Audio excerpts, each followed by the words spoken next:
Hey guys, this is Jeremy from 78 Productions, and I want to talk to you guys about this topic that we've been discussing over at Church Tech on Google+. We have a community over there, and so I brought up this topic about digital discipleship. This started initially from a conversation about digital evangelism, evolved into digital community, digital worship, and it was interesting with those kind of conversations because when we talked about those, it seemed like it was pretty easy to be able to do that. Digital evangelism was a little bit more difficult to discuss. What does this mean for us? How do we use it with social media and blogging? But overall, it seemed that it was something that we were able to do.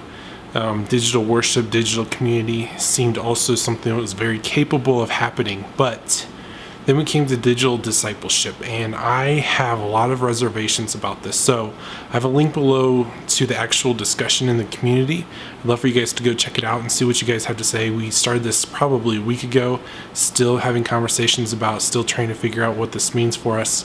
But I have 3 different hangups in all of this that I would love to hear what you guys have to think about. So the first one is empathy. I feel like in a digital discipleship, when we are online, when we are trying to be able to disciple other people, it's really hard to have empathy for someone else whenever we don't necessarily know the entire lives of someone else online.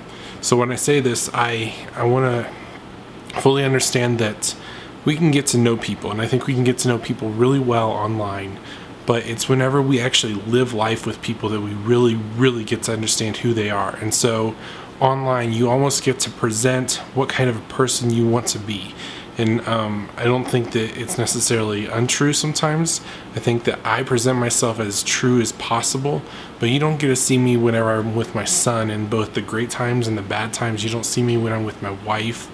You don't see me whenever I'm doing youth ministry. So there's this whole entire life of me that you don't necessarily see. And then there's also just the understanding that we can create who we want to be. So the second one is authenticity. How authentic are we being online?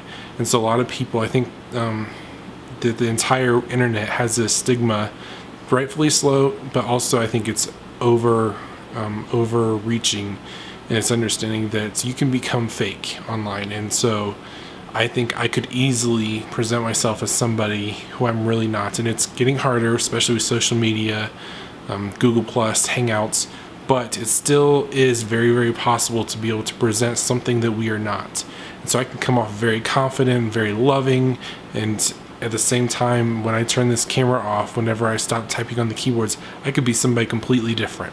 And then the one that really gets me is accountability.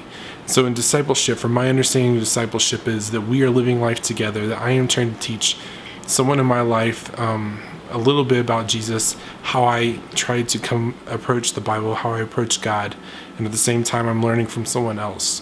And in all of this, not only am I understanding what it means to be a Christian, but I'm understanding what it means to act like a Christian, to do Christianity.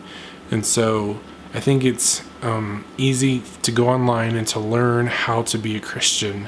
You can access all the different arguments that are going on, check out the different kinds of conversations. But I think the biggest discussion in all of this is how do we then go and do Christianity to others. And so we can go out and say, oh, I did this, oh, I did that, oh, I actually read the Bible. But did you actually do all that stuff? So there's a lot of accountability, and if you don't do it and you don't want to face the situation that's going on online with your Bible study that you have, the digital discipleship in emails, however it is, you can literally just disappear off the map. And so I think that's something that doesn't necessarily happen with normal discipleship that's face-to-face. We have to be accountable for what we do. So I'd love to hear what you guys have to say on this idea of digital discipleship. I think that complete true digital discipleship is impossible with the technology we have now. I'm not discounting it for the future, but I also think that we can do a lot of aspects of discipleship online. So I'd love to hear what you guys have to say. Check out below. There's so many different links to places that are trying to do digital discipleship, the actual conversation that we had, and some other great resources for you guys. So I'd love to hear what you guys have to say. And we'll see you guys next week.